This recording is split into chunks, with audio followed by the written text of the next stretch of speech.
Hello. आप लोग database system के बारे में जान चुके हैं और उसके आगे बढ़ते हुए ये देखना चाहते हैं कि डेटाबेस सिस्टम के क्या फ़ायदे हैं। तो फ़ायदे जानने के लिए या एडवांटेजेस जानने के लिए आपको ये देखना होगा कि ट्रेडिशनल फाइल सिस्टम में क्या क्या दिक्कतें आती हैं और उसी को फिर इम्प्रूव करके हम डेटाबेस सिस्टम में आए। तो देखें, सिंपल हम एग्जाम्पल लेकर बता रहे हैं आपको, थ्योरेटिकल ज़्यादा डिटेल ना बताकर हम एग्जाम्पल लेकर बताने की कोशिश करते हैं। तो सबसे पहले देखा जाए कि जैसे आप लोग पढ़ते हैं, कॉलेज में पढ़ते हैं, इंस्टीट्यूट में पढ़ते हैं, तो उसमें से किस किस तरह की इंफॉर्मेशन रिकॉर्ड की जाती है या आपसे कहा जाता है कि प्रोजेक्ट बनाएं अलग अलग लैंग्वेज का यूज करके। तो प्रोजेक्ट बनाने के लिए कई सारे प्रोजेक्ट हो सकते हैं, जैसे जनरल इंफॉर्मेशन सिस्टम हो सकता है, लाइब्रेरी मैनेजमेंट सिस्टम हो सकता है, हॉस्टल मैनेजमेंट सिस्टम हो सकता है। तो सबसे पहले क्या करते हैं कि जनरल इंफॉर्मेशन सिस्टम में क्या है, जनरल इंफॉर्मेशन क्या क्या रखना चाहेंगे। ऑफिस में जैसे आपसे कहा गया, तो जब कोई पैकेज बनाएंगे तो जाहिर है ऑफिस से कॉन्टेक्ट करेंगे कि हमें क्या क्या ज़रूरत पड़ेगी, प्रोजेक्ट के लिए हमें आउटपुट क्या चाहिए। जब आउटपुट जो चाहिए तो उसके लिए आपको ज़रूरत पड़ेगी कि क्या क्या हमें चाहिए, क्या क्या हम इंफॉर्मेशन रखना चाहेंगे, उसके अकॉर्डिंग आपको आउटपुट मिले। तो सबसे पहले सिंपल सा हमने एग्जांपल लिया, जनरल इंफॉर्मेशन सिस्टम में लिया है कि एनरोलमेंट नंबर, फिर रोल नंबर, ये जनरल इंफॉर्मेशन हो गई। फिर नेम हो गया, फादर्स नेम हो गया, डेट ऑफ बर्थ हो गया, एड्रेस हो गया, मोबाइल नंबर हो गया, ब्रांच, फिर marks obtain, year of enrolment, year of passing. Simply हमने एग्जाम्पल में लिया है कि मान लेते हैं इतनी सारी इंफॉर्मेशन आपको चाहिए। इसी तरह से लाइब्रेरी मैनेजमेंट सिस्टम, लाइब्रेरी में जाएंगे वहाँ पता करेंगे कि क्या क्या ज़रूरत पड़ती है। तो वहाँ भी क्या है, लाइब्रेरी में भी जो फाइल सिस्टम फाइल मैनेज किया जाता है उसमें भी यही सारा होता है, enrolment number, roll number, name, father's name, date of birth, address, mobile number, branch. और यहाँ पर कुछ एक्स्ट्रा हो गया कि इस पर्टिकुलर रोल नंबर या एनरोलमेंट का या इस पर्टिकुलर नेम का में जो स्टूडेंट है उसको कितनी बुक इशू की गई है, उसी तरह से कितनी उसने रिटर्न की हैं, कितनी बैलेंस बची हैं, अगर उसने नहीं दिया है या नहीं दे पाया या उससे खो गई तो उसको फाइन कितना लग पड़ना है। इस तरह से ये सारा का सारा आपने इंफॉर्मेशन मेंटेन किया। इसी तरह से हॉस्टल मैनेजमेंट सिस्टम, आप लोग रहते हैं, कई लोग आप लोगों के साथ वाले हॉस्टल में रहते हैं, तो वहाँ भी क्या ज़रूरत पड़ती है, यही सारा ज़रूरत पड़ेगी, roll number, enrolment, name, father's name, date of birth, वो कहाँ का रहने वाला है, ठीक है। तो जैसे आप लोग जानते ही हैं कि जैसे हॉस्टल अलॉट किया जाता है तो एड्रेस ज़रूरी होता है कि दूर वालों को जल्दी हमें हॉस्टल दे सकें, ठीक है। तो इस तरह से मोबाइल नंबर है, ब्रांच है, रूम नंबर, अब उसको मिला है किस रूम नंबर है, कौन सा रूम नंबर अलॉट हुआ है, और मंथली बिल उसका मेस बिल कितना आता है। तो जैसे आपको स्लिप निकालनी है पर मंथ की कि किस पर्टिकुलर स्टूडेंट का कितना बिल आया है, तो ये आप प्रोजेक्ट बनाएंगे निकल आएगा। ये सारी इंफॉर्मेशन या ये सारा डेटा मिलने के बाद आप आसानी से बिल निकाल सकते हैं मंथली। अगर मंथली बिल निकाल रहे हैं, मान लेते हैं प्रीवियस मंथ में नहीं दिया है उसने, तो प्रीवियस ड्यू में आ जाएगा और आपको स्लिप एक निकाल के इस तरह से प्रोजेक्ट बनाएंगे कि आपको स्लिप में ये आ जाना चाहिए कि उसका बिल कितना है और प्रीवियस ड्यू कितना है, टोटल कितना है, ये आपका आउटपुट होगा। लेकिन आउटपुट लेने के पहले ये सारा की सारी इंफॉर्मेशन मेंटेन होना ज़रूरी है। तो अब देखेंगे कि किसी भी आपको लैंग्वेज में बनाने के लिए कहा जाता है तो ये सारे के सारे क्या है, ये अलग अलग पैकेज हो गए, अलग अलग एप्लीकेशन हो गए। कौन कौन से, general information system, library management system, hostel management system, ये सारे के सारे अलग अलग एप्लीकेशन हो गए। और हर एक एप्लीकेशन के लिए आप पर्टिकुलर लैंग्वेज का यूज करेंगे तो उस पर्टिकुलर लैंग्वेज में हर एक एप्लीकेशन के लिए अलग अलग फाइल्स की ज़रूरत पड़ेगी। मतलब हर एक का हो सकता है अलग अलग लैंग्वेज का फाइल रीड करने का तरीका अलग हो, राइट करने का तरीका अलग हो। मतलब डेटा रीड करना है तो डेटा क्या क्या रीड करेगा, इस पर्टिकुलर एप्लीकेशन के लिए ये सारा डेटा रीड करेगा, इस पर्टिकुलर एप्लीकेशन के लिए ये सारा डेटा रीड करेगा, और इसी तरह से इस पर्टिकुलर एप्लीकेशन के लिए ये सारा की सारी इंफॉर्मेशन या डेटा रीड करना होगा। रीड करेगा, इनपुट लेगा, तभी आपको रिक्वायर्ड आउटपुट मिलेगा, ठीक है। तो इसमें से क्या इसका मतलब हुआ, इसका मतलब ये हुआ कि हर एक एप्लीकेशन के लिए उनको अलग अलग फाइल्स की ज़रूरत पड़ेगी उनको, का मतलब यूजर्स के लिए। एक यूजर भी हो सकता है जो सभी में काम कर रहा है, या अलग अलग यूजर्स हो सकते हैं कि कोई पर्टिकुलर यूजर इस पर्टिकुलर सिस्टम में काम कर रहा है, कोई पर्टिकुलर यूजर इस सिस्टम में, कोई पर्टिकुलर इस पर्टिकुलर मैनेजमेंट सिस्टम में एप्लीकेशन प्रोग्राम बना रहा है। ठीक है, तो इसके लिए क्या है, इसमें से ध्यान देंगे आप, विशेष जो सामने लिखा हुआ है इसमें से स्पष्ट दिख रहा है कि एक ही तरह का डेटा कई जगह है। ठीक है, जब आप मेंटेन करेंगे तो एक ही तरह का डेटा कई जगह है। इसका क्या मतलब हुआ, जब एक ही तरह का कई जगह है इसका मतलब क्या है, डेटा या रिकॉर्ड आपका डुप्लीकेट है। ठीक है, तो इस पे पर्टिकुलर एग्जांपल में तीन ही एप्लीकेशन लिए गए हैं, इसका मतलब तीन फाइल्स अलग अलग बनी हुई है, अलग अलग एप्लीकेशन अलग अलग फाइल्स यूज कर रहे हैं। तो हर एक फाइल में ये डेटा है, कौन सा डेटा, देखो कॉमन डेटा हो गया, enrolment number, roll number, name, father's name, date of birth, address, ये सारा का सारा कॉमन हो गया। ठीक है, सभी में ये सारा का सारा कॉमन हो गया। इसका मतलब क्या है कि मान लेते हैं कि ये कितना 1 2 3 4 5 6, ठीक है 6, इवन मोबाइल नंबर भी है 7 डेटा है, 7 तरह का डेटा है, 7 टाइप्स ऑफ डेटा है। और हर एक डेटा को स्टोर होने के लिए मान लेते हैं कितना चाहिए, मान लेते हैं सिंपल एग्जांपल ले लेते हैं कि 100 बाइट चाहिए, सिंपल सा ले रहे हैं 100 बाइट चाहिए, तो 7 हो गए। तो इसका मतलब क्या है, एक फाइल में ये 7 डेटा को या 7 टाइप्स के डेटा को स्टोर करने के लिए कितना 700 बाइट्स चाहिए। और चूंकि यही रिकॉर्ड आपका यही सारी इंफॉर्मेशन इस सिस्टम में भी चाहिए, इस पर्टिकुलर फाइल के लिए भी चाहिए, फाइल सिस्टम के लिए चाहिए, तो 700 यहाँ भी चाहिए और 700 यहाँ भी चाहिए। इसका मतलब क्या है कि सिर्फ हमें 7 टाइप्स ऑफ डेटा को स्टोर करने के लिए कितना 2000 बाइट चाहिए, और जो कि डाटा वही सेम है। इसका मतलब क्या है, ये डुप्लीकेट रिकॉर्ड। इसका मतलब क्या है, आपका जो स्टोरेज स्पेस है, सिंपल जो आपको समझाने की कोशिश कर रहे हैं सिंपल वे में, आपको ध्यान से सुनना है कि एक ही तरह के डेटा को हमें कई जगह रखना पड़ रहा है। इसका मतलब क्या है कि जो कम जगह पर आ सकता है उसको ज़्यादा जगह स्पेस ले रहा है। मतलब जैसे 700 बाइट में आ रहा था तो पूरा स्टोरेज स्पेस कितना चाहिए उसी को स्टोर करने के लिए, अलग अलग एप्लीकेशन के लिए, क्योंकि है तो वही डाटा, तो टोटल चाहिए 2100 बाइट चाहिए। इसका मतलब क्या है, जो बाकी का 1400 स्पेस है वो वेस्टेज जाएगा। क्यों वेस्टेज जाएगा, क्योंकि अब आगे आप पढ़ेंगे कि इसको हम कम कर सकते हैं। वेस्ट जो स्टोरेज स्पेस वेस्ट जा रहा है उसको हम कम कर सकते हैं। कैसे कम कर सकते हैं कि अगर उसी डेटा, अब हम डेटाबेस की बात करते हैं, देखें डेटाबेस में मेंटेन करेंगे, अगर ये हमने फाइल की बात की, अब डेटाबेस में मेंटेन करेंगे तो डेटाबेस में ये सारी इंफॉर्मेशन हो सकती है, ये भी इंफॉर्मेशन हो सकती है, ये भी इंफॉर्मेशन हो सकती है, और ये भी मतलब 3 अलग अलग तरह के डेटाबेस हो गए। एक डेटाबेस ये हो गया जनरल इंफॉर्मेशन सिस्टम, दूसरा लाइब्रेरी मैनेजमेंट सिस्टम, तीसरा हॉस्टल मैनेजमेंट सिस्टम। सभी का अलग अलग डेटाबेस हो गया। अब हम डेटाबेस की बात करते हैं, तो ये डेटाबेस अगर इसी तरह से हमने अलग अलग डेटाबेस फाइल बना ली तो इसका मतलब क्या है, इसमें भी स्टोरेज स्पेस वेस्ट जाएगा, क्योंकि वही सारी इंफॉर्मेशन इसमें भी है, इसमें भी है। तो डेटाबेस तो हो गया, लेकिन हमें क्या चाहिए कि स्टोरेज स्पेस वेस्ट ना हो, तो उसके लिए हमें क्या चाहिए, क्या करना होगा कि जो डेटाबेस हो वो इंटीग्रेटेड डेटाबेस हो। देखें इंटीग्रेटेड का मतलब क्या हुआ, integrated means the unification of several distinct data files with any redundancy among those files partially or wholly eliminated।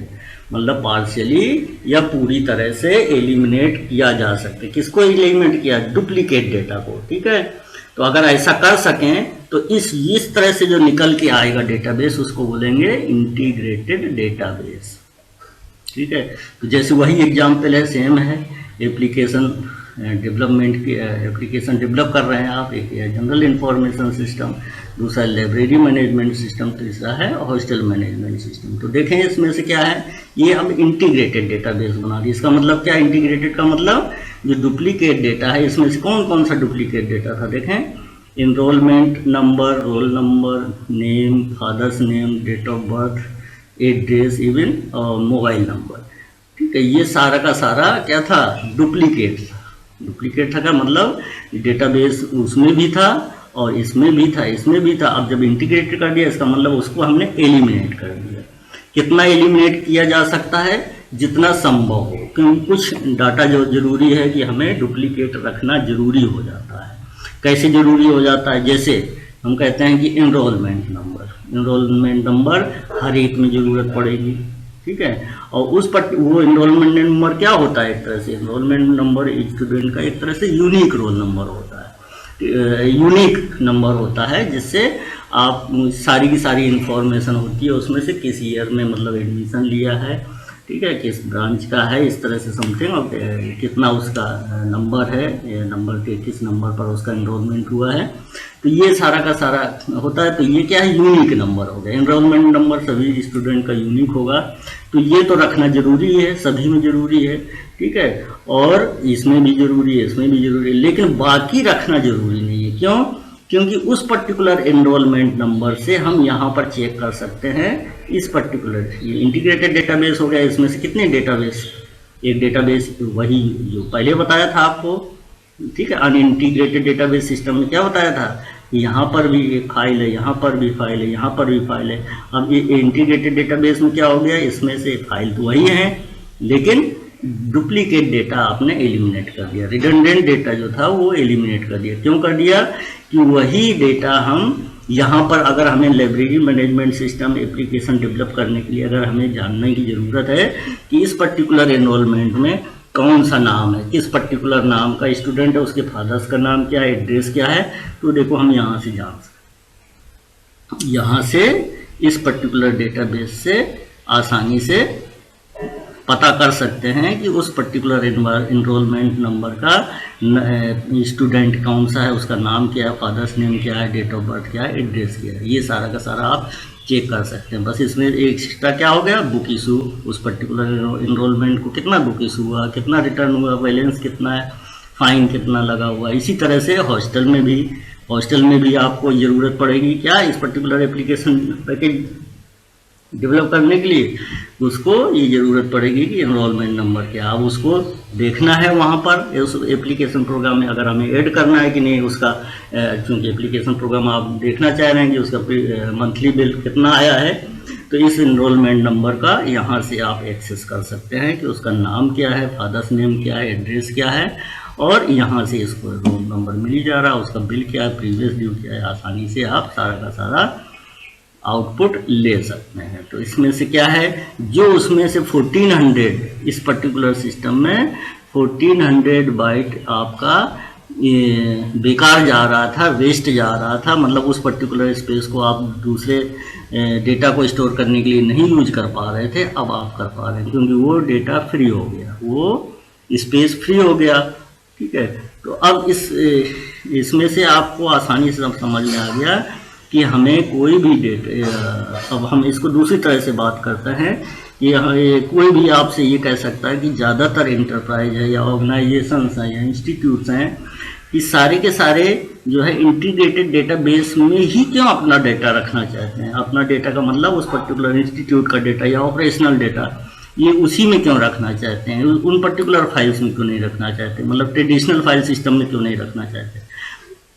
तो इसका एग्जाम्पल आपने अभी बताई, क्या बताया था अभी थोड़ी देर पहले, कि हर एक एप्लीकेशन प्रोग्राम के लिए अलग अलग फाइल्स की ज़रूरत पड़ती है, ठीक है।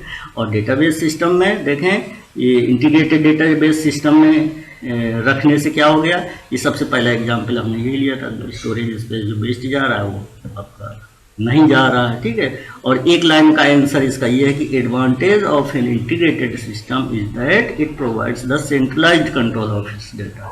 मतलब इसका क्या है एडवांटेज है कि ज़्यादातर एंटरप्राइज क्यों इंटीग्रेटेड डेटाबेस सिस्टम में अपने डेटा या इंफॉर्मेशन को मेंटेन करना चाहते हैं। तो उसका एक लाइन का आंसर आपसे कहा जाता है कि एक लाइन में आंसर दो, तो आप ये कह सकते हैं कि ये क्या है, सिंपली सेंट्रलाइज्ड कंट्रोल प्रोवाइड करता है, अपने यहाँ के डेटा का जो भी है ऑपरेशनल डेटा को सेंट्रलाइज्ड कंट्रोल प्रोवाइड करता है, मतलब एक ही जगह से एक ही जगह से डेटा को आप कंट्रोल कर सकते हैं।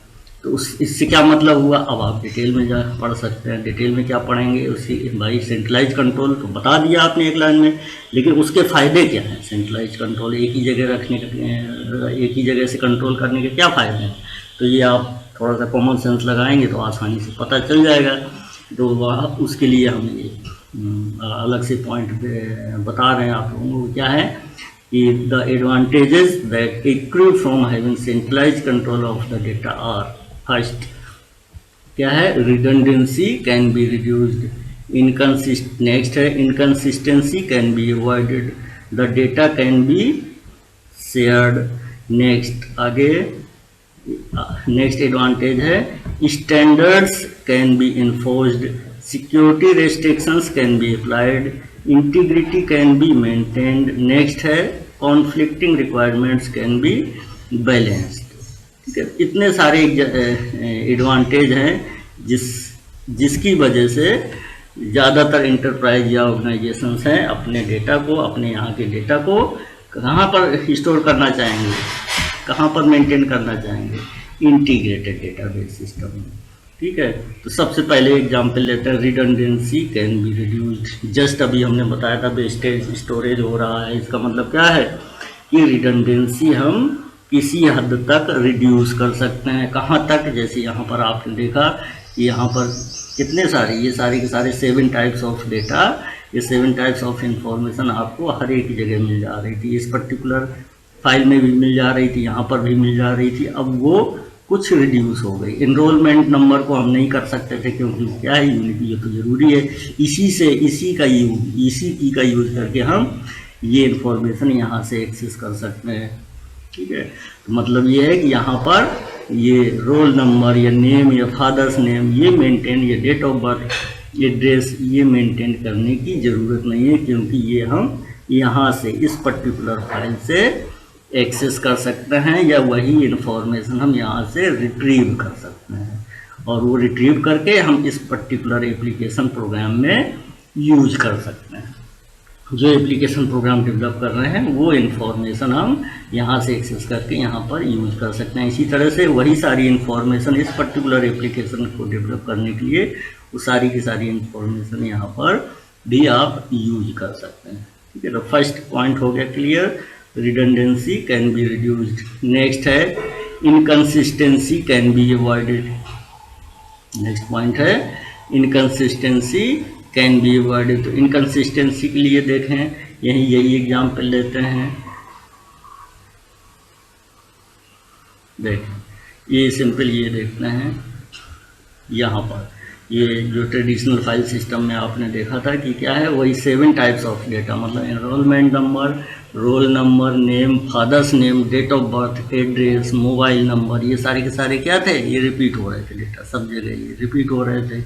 अब हमें एक एग्जांपल लेते हैं कि इनकंसिस्टेंसी का क्या मतलब हुआ। इनकंसिस्टेंसी का मतलब ये हुआ कि अगर मान लेते हैं किसी भी स्टूडेंट का एड्रेस चेंज हो जाता है या मोबाइल नंबर चेंज हो जाता है, ठीक है, तो अब यहाँ पर इस पर्टिकुलर सिस्टम में, ट्रेडिशनल फाइल सिस्टम में क्या है कि हर एक जगह आपको चेंज करने की ज़रूरत पड़ेगी। हर एक जगह का मतलब क्या है कि जहाँ जितने भी एप्लीकेशंस प्रोग्राम आपने डेवलप किए हैं, ये इंफॉर्मेशन का यूज करके उन एप्लीकेशन, यहाँ पर्टिकुलर एग्जांपल में हमने क्या बताया है, 3 एप्लीकेशन, इसका मतलब हर एक में आपको चेंज करना पड़ेगा। क्या चेंज करना पड़ेगा, जो भी, जैसे एड्रेस चेंज हुआ है तो यहाँ पर भी चेंज करना पड़ेगा। इस पर्टिकुलर एप्लीकेशन में यूज हो रहा है तो यहाँ पर भी चेंज करना पड़ेगा, और यहाँ पर हॉस्टल मैनेजमेंट सिस्टम में भी चेंज करना पड़ेगा। अगर आप नहीं चेंज करते हैं या अवेयर नहीं है, मान लेते हैं कि अलग अलग यूजर ने प्रोग्राम बनाए हुए हैं, एक यूजर ने ये एप्लीकेशन डेवलप कर रहा है, एक यूजर ये एप्लीकेशन डेवलप कर रहा है, एक यूजर ये एप्लीकेशन,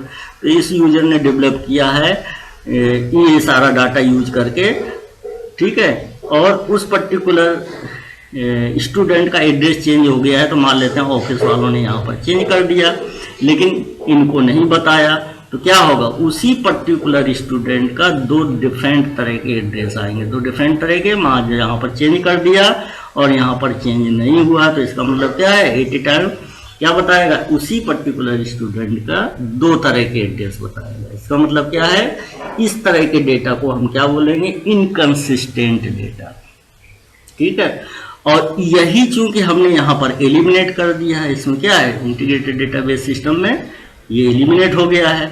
जब ये एलिमिनेट हो गया है तो जाहिर है इनकंसिस्टेंसी अब नहीं रही, क्योंकि यहाँ पर आप एक जगह एड्रेस चेंज कर देंगे तो जब भी इस पर्टिकुलर एप्लीकेशन वाले या ये एप्लीकेशन जो यूज कर रहा है, जो भी यूजर बना रहा है एप्लीकेशन, डेवलप कर रहा है एप्लीकेशन प्रोग्राम, वो यूजर यहाँ से एक्सेस करेगा उसका एड्रेस देखने के लिए या फादर्स नेम या नेम देखने के लिए।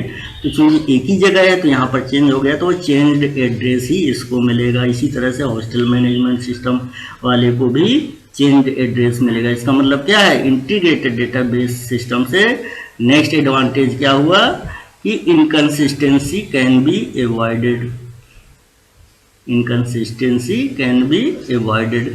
नेक्स्ट एडवांटेज क्या है, data can be shared. Simple, अभी क्या है, ये एप्लीकेशन प्रोग्राम और ये एप्लीकेशन प्रोग्राम दोनों क्या शेयर कर रहे हैं, यहाँ से क्या क्या शेयर कर रहे हैं, रोल नंबर है, नेम है, फादर्स नेम है, डेट ऑफ बर्थ है, एड्रेस है, मोबाइल नंबर, ये सारा का सारा यहाँ से ये एक्सेस कर सकता है, ये भी एक्सेस कर सकता है। इसका मतलब क्या है, ये सारे के सारा यहाँ ये पर्टिकुलर सिस्टम क्या है, ये डेटाबेस ये अलाउ कर रहा है शेयरिंग, अपना डेटा को शेयर कर सकता है, जो कि यही डेटा का यूज करके दूसरा एप्लीकेशन प्रोग्राम भी डेवलप किया जा सकता है। एग्जिस्टिंग एप्लीकेशन प्रोग्राम तो शेयर एक्सेस कर ही रहे हैं, न्यू एप्लीकेशन प्रोग्राम भी अगर आप डेवलप करना चाहें तो वो भी सारा का सारा डेटा यहाँ से एक्सेस कर सकता है। नेक्स्ट चलते हैं, नेक्स्ट एडवांटेज क्या है, नेक्स्ट एडवांटेज है standards can be enforced. Standards, ये स्टैंडर्ड का मतलब ये है कि स्टैंडर्ड कोई भी स्टैंडर्ड हो, जैसे पर्टिकुलर कंपनी में काम कर रहा है तो उसका अपना स्टैंडर्ड होगा, कंपनी का, किसी इंटरप्राइज का अलग होगा, ऑर्गेनाइजेशन का अलग होगा, जैसे सिंपल इंस्टीट्यूट का अलग होगा। जैसे हम सिंपल आपको समझाने के लिए बता रहे हैं कि जैसे आप लोगों का जो रोल नंबर है, आप लोग से पढ़ते हैं, रोल नंबर है आपका, सेंटर कहीं दूसरी जगह गया तो दूसरी जगह वाले आपके रोल नंबर से ही जान जाएंगी कि आप कहाँ के स्टूडेंट है। कैसे, उस क्योंकि रोल नंबर को बनाया गया पर्टिकुलर स्टैंडर्ड का यूज करके। कैसे, उस स्टैंडर्ड में क्या लिखा होगा, आपका लिखा होगा इंस्टीट्यूट कोड लिखा होगा, ब्रांच कोड लिखा होगा, फिर रोल नंबर होगा। ठीक है, तो उस पर्टिकुलर इंस्टीट्यूट कोड से दूसरे सेंटर वाले जान जाएंगे कि आप किस पर्टिकुलर इंस्टीट्यूट के हैं। ठीक है, तो इसका मतलब क्या, एक सिंपल एग्जांपल है, स्टैंडर्ड इसका मतलब क्या है,